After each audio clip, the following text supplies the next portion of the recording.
ज़्यादा जल्दीबाजी नहीं करना चाहिए। किसी मठ में एक शिष्य और गुरु रहा करते थे। एक बुजुर्ग था और एक जवान। यह गुरु शिष्य की जोड़ी एक दिन किसी नगर के लिए सफ़र के लिए निकली। यह दोनों जिस नगर के लिए जा रहे थे उस नगर के प्रवेश पर एक बहुत बड़ा गेट था। यह गेट शाम को एक निश्चित समय पर बंद कर दिया जाता था। इन दोनों को उस नगर में बहुत ज़रूरी काम था, इसलिए वह किसी भी तरह गेट बंद होने से पहले उस नगर तक पहुंच जाना चाहते थे। लेकिन सिर्फ समय ही उनके लिए एक बाधा नहीं थी, एक और बड़ी बाधा थी। इस नगर के रास्ते में आने वाली एक नदी।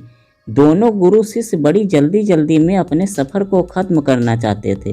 दोनों बड़ी तेज़ी दिखाते हुए उस नदी तक पहुंच गए, जिसे पार करके उन्हें नगर के उस गेट तक पहुंचना था।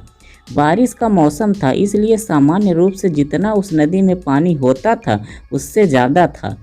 दोनों ने नदी तक पहुंचने के बाद समय देखा तो अब नगर के गेट बंद होने के लिए ज़्यादा समय नहीं बचा था। ज़्यादा पानी होने की वजह से वह दोनों नदी में तैर कर जाने का रिस्क नहीं ले सकते थे। इसलिए गुरु ने इधर उधर देखा तो उन्हें एक जगह पर एक नाविक मिल गया।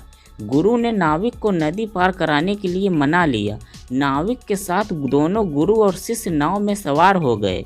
नाविक को कहने लगे कि जरा जल्दी इस नदी को पार करवा दो। नाविक जरा अलग ही किस्म का शांत स्वभाव का आदमी था। नाविक बोला, जल्दी में कोई किसी मंजिल तक नहीं पहुंच सकता, जो भी होगा आराम से होगा। गुरु और शिष्य ने नाविक से कहा कि आराम से हम जाएंगे तो उस गेट के बंद होने से पहले नहीं पहुंच पाएंगे।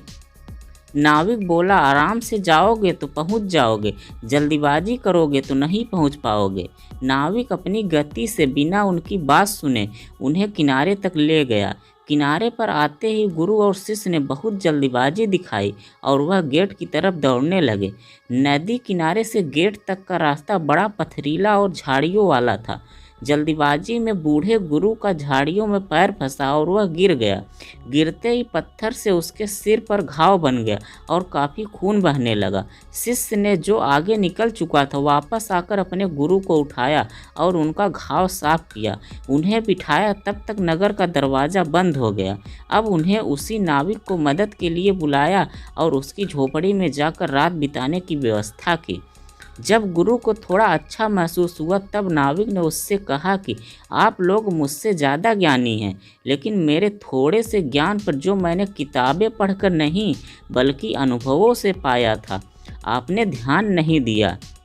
अगर आपने मेरी बात मानकर आराम से गेट की तरफ गए होते तो आज आप मेरी झोपड़ी में रात बिताने के बजाय नगर में आराम से रात बिता रहे होते। तो दोस्तों, हम भी अपने जीवन में इसी तरह ज़रूरत से ज़्यादा जल्दीबाजी दिखाते हैं और इसी जल्दीबाजी में हम कुछ ऐसी गलतियां कर बैठते हैं जो खुद ही हमें अपनी मंजिल तक पहुंचने से रोक देती हैं। माना कि मंजिल पर पहुंचना ज़रूरी है, लेकिन क्या उस मंजिल तक पहुंचने वाले रास्ते का सफ़र का आनंद लेना ज़रूरी नहीं है?